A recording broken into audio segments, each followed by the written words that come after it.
Deixo para você os nossos contatos, tem um e-mail, menteaberta@redesuper.com.br, o Twitter PGM Mente Aberta e o Twitter PR Charlão. Se você quiser interagir conosco, será muito bem-vindo.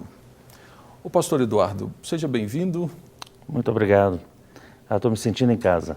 Que bom, que bom. A gente conversava aqui nos bastidores, você é pastor na 8ª Presbiteriana, né? Isso, trabalho com o pastor Jeremias. Isso, eu pastorei na Igreja Batista Lagoinha, os nossos pastores são muito amigos, viajam juntos, então realmente estamos em casa. É verdade. Não é verdade? Prazer poder estar aqui, viu? Olha, o prazer é meu e, como a gente conversava, são situações que hoje têm tomado muito a vida das pessoas. Parece que é uma necessidade muito grande hoje, uma ansiedade que toma o coração. Desde crianças, eu fui capelão do Colégio Cristão, e eu lembro de crianças de 7, 6 anos lidando com ansiedade. Ou seja, querendo saber o que iria acontecer no momento seguinte, querendo saber como é que seria a vida. Casamentos destruídos por tantas pressões que vêm por não conhecer o que vai ser amanhã. E é interessante que muitos procuram saber o que vai acontecer amanhã, muitos procuram, através do poder de magias, poderes espirituais, solucionarem a sua vida. Sim, é verdade. E você vem um pouco desse contexto, né? Você teve uma história antes da sua conversão ligada ao ocultismo. Sim. É isso que eu estou falando? Tem fundamento? É isso mesmo, pastor? É verdade. A minha família, ela trabalhou desde meus avós, trabalharam nessa área do ocultismo e eu fui educado e criado dentro dessa área e participei de diversos tipos de atividades.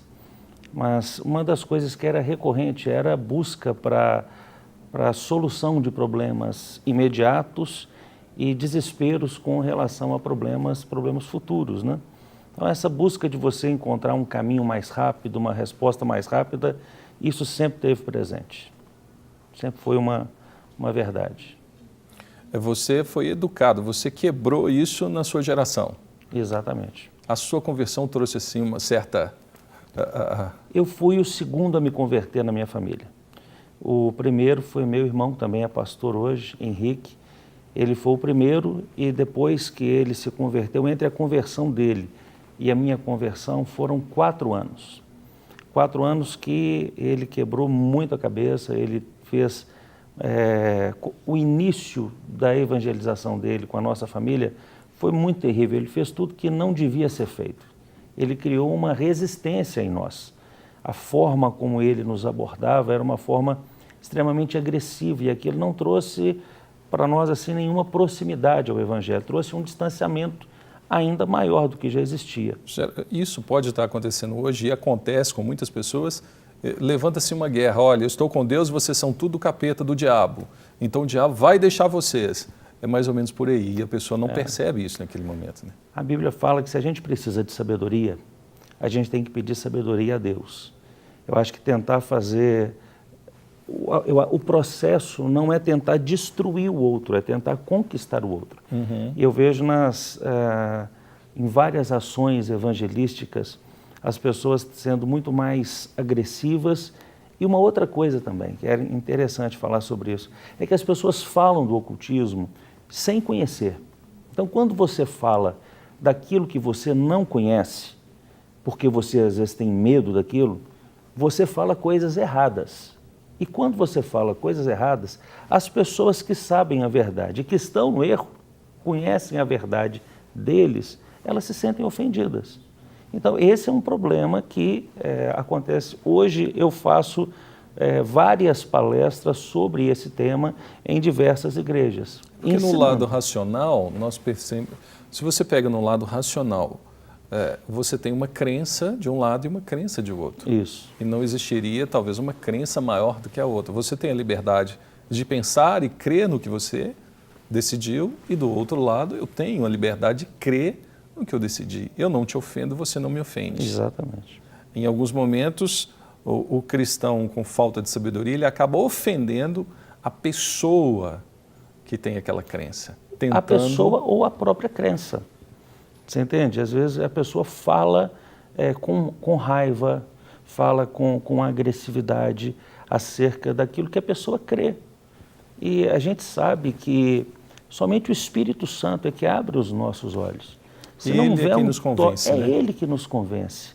Se não houver essa ação do Espírito na condução dessa conversa, a pessoa ela vai ficar cega. Sim. Eu me lembro muito nitidamente da minha conversão, participando de um culto na igreja evangélica, eu passei por uma experiência de libertação. E nessa experiência, eu me lembro, Charles, assim, muito nitidamente, que quando eu me levantei, a minha sensação, a minha visão acerca da realidade, ela ficou completamente mudada. Aquilo que a gente lê em Atos capítulo 9, da conversão de Saulo, aquilo aconteceu comigo, foi muito aquilo, como que umas escamas caindo dos meus olhos, e eu comecei a enxergar uma outra realidade. Antes disso acontecer, por mais que me falassem, eu não conseguia enxergar. Então, hoje, quando eu vou falar, eu falo com essas pessoas, eu falo com amor. Eu falo entendendo a situação dele e sem querer ofendê-lo, sem querer menosprezar nenhum deles. Eu trato cada um deles com amor, com carinho, entendendo, mas o que vai fazer diferença é a ação do Espírito Santo. A palavra precisa ser semeada. Agora, não é com ira, não é com ódio. Você percebe a situação que a gente vive hoje, Palestina e Israel. Tudo que é semeado com ódio vai gerar ódio. Uhum. A gente precisa semear o amor. Eu acho que quando a gente fala a verdade, respeitando e também conhecendo, acho que a gente tem muito mais chance da gente conquistar as pessoas e não ganhar um debate. É verdade. Não é, eu não tenho que ganhar o debate com aquela pessoa. Eu tenho que ganhar aquela pessoa para Cristo. É verdade. É a graça de Deus na sua vida, levando o amor dele a ser conhecido do outro. É isso mesmo. Você tem palestrado sobre esse tema Sim. Em faculdades, em empresas, fora da igreja também? Desde a minha conversão, eu tenho tido a oportunidade de falar sobre esse tema em diversas igrejas, escola dominical, às vezes cultos, seminários. Uhum. Para mim é sempre um prazer poder falar. Qual que é o ponto central, Eduardo, disso? O que você percebe que é um ponto central que você aborda, que traz esclarecimento para as pessoas? Porque pessoas nos assistem agora de todas as regiões, né? Olha, eu acho que eu não destacaria um ponto central, destacaria alguns. O primeiro deles é que as pessoas não conhecem o ocultismo. Uhum. Então falam do ocultismo sem conhecer. Então quando você fala com alguém que conhece, ele tem a verdade dele. Quando você fala alguma coisa que é errada, aquela pessoa ela não vai dar crédito ao restante das coisas que você falar. Uhum. Então a primeira coisa que eu faço, geralmente eu divido a palestra em 2 momentos, às vezes em 2 dias. O primeiro momento é apresentar o que é, como que funciona. O que seria o ocultismo? Eu sei que o nosso tempo é curto, né? Sim. Mas existem diversas formas. Porque a gente generaliza, como por exemplo, uma pessoa que não conhece o protestantismo, ela fala os crentes, mas dentro dos crentes ele já unifica todas as denominações, independente delas, com o catolicismo, com todas elas, e fala que lá são os crentes. É mais ou menos por aí. Sim, com relação ao ocultismo, seria todas as práticas que envolvem um contato das pessoas com um mundo espiritual chamado de pessoas desencarnadas, por exemplo. Vão trabalhar questões relacionadas à reencarnação e a práticas de consulta a mortos. Okay. Acho que o ponto principal talvez seria esse. Uhum. Dentro das ramificações do ocultismo, nós vamos encontrar, como a gente tem uma grande variedade de denominações evangélicas, a gente vai encontrar uma grande variedade também de seguidores de diversas maneiras. Mas a linha de raciocínio é a mesma. A forma de pensar e de entender o mundo espiritual é a mesma, a prática é que vai ser um pouco diferenciada. Então, eu procuro mostrar como funciona, qual é o pensamento, qual é a filosofia, eu falo muito sobre a origem disso, como começou. O racionalismo, ele está intimamente ligado às práticas de ocultismo mais comuns no Brasil, por exemplo. Então, um pensamento da era moderna forma o cerne daquilo que a gente entende como ocultismo e aquilo que é praticado tão fortemente aqui no Brasil. As pessoas não entendem isso, as pessoas não entendem que a base que estava por trás disso. Então, nós encontramos respostas para muitas perguntas. O problema não é você ter as respostas, o problema é que você tem que fazer as perguntas corretas para você ter as respostas corretas. Não adianta você ter resposta certa para a pergunta errada e nem resposta errada para a pergunta certa.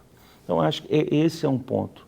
Outro ponto que eu acho que é interessante é tentar fazer o seguinte: como que a Bíblia pode me ajudar a perceber os erros e as falhas? Quais são as pontes que eu encontro no ocultismo e com o protestantismo, de forma que eu possa conversar com aquela pessoa em cima de coisas que ela acredita? Porque a Bíblia, apesar dela ser respeitada, ela não é a regra de fé e prática. Durante os meus primeiros 27 anos, eu tinha respeito pela Bíblia, mas eu não tinha como a verdade. E aí, como então encontrar a verdade para poder conversar com essas pessoas?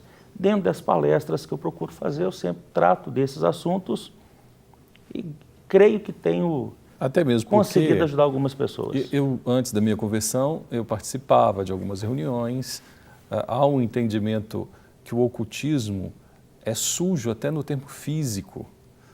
Trabalha com sangue, com coisa. Não é isso. Eu participava, já participei, com amigos. E algo que eu percebia é que ninguém vai com uma intenção, como são acusados, de ser assim: você é do capeta, né? Que geralmente a acusação é essa.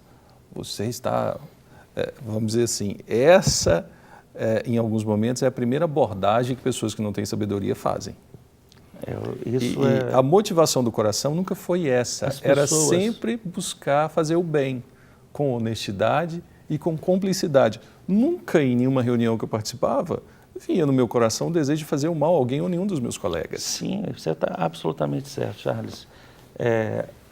As pessoas não entendem, elas não sabem, de verdade, elas não sabem que elas estão envolvidas com a ação demoníaca. E aí eu concordo contigo, porque o que me aproximou foram alguns colegas que trouxeram dicas e boas ideias. Quando eu me converti, aí eu compreendi que uma forma clara de você fazer o bem ao outro é sendo alcançado por aquele que fez o bem maior da história da humanidade, que era Jesus. Perfeito. E ali eu tive uma experiência real e viva com ele. E tive a cada dia mais relacionamentos envolvendo uma comunhão com Cristo, o Salvador. E aí, o reconhecendo como Senhor, ele passa a dirigir a minha vida. E outros colegas passaram a entender isso de forma natural. Coisa boa. Entende? É bom a gente frisar isso, porque as pessoas podem criar uma barreira com o crente, porque a cabeça fechada. Eu era extremamente resistente ao crente, nem ao protestante, ao crente, porque as pessoas que encontravam com a gente em situações de cuidado com moradores de situação de rua, elas tratavam a gente como se a gente fosse assim, bicho, como se a gente fosse mal. E, então, a forma como falavam era muito agressiva. Então, essas coisas a gente precisa trabalhar melhor, trabalhar respeitando, amando o próximo. Eu acho que a maneira boa da gente demonstrar amor é a gente se esforçar para que a gente possa levar a palavra da maneira correta. O amor vence tudo isso. Eu preciso me esforçar. Sabe, eu preciso me esforçar para querer conquistá-los.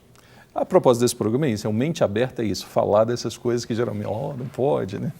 Mas não tenho problema nenhum de falar, de debater, de investir tempo nisso, entendeu? Mas eu isso acho que vale a pena. Muito importante, Eduardo, muito importante. Para esclarecer e para tocar em assuntos que muitas vezes no púlpito não tem o espaço para falar. Mas nós precisamos levar isso para as pessoas, para reflexão. Agora, você também plantou igrejas. Isso. Aqui, como é que é a sua história? Em Minas, fora de Minas? Eu me converti na 8ª Igreja Presbiteriana. E me converti em 1997.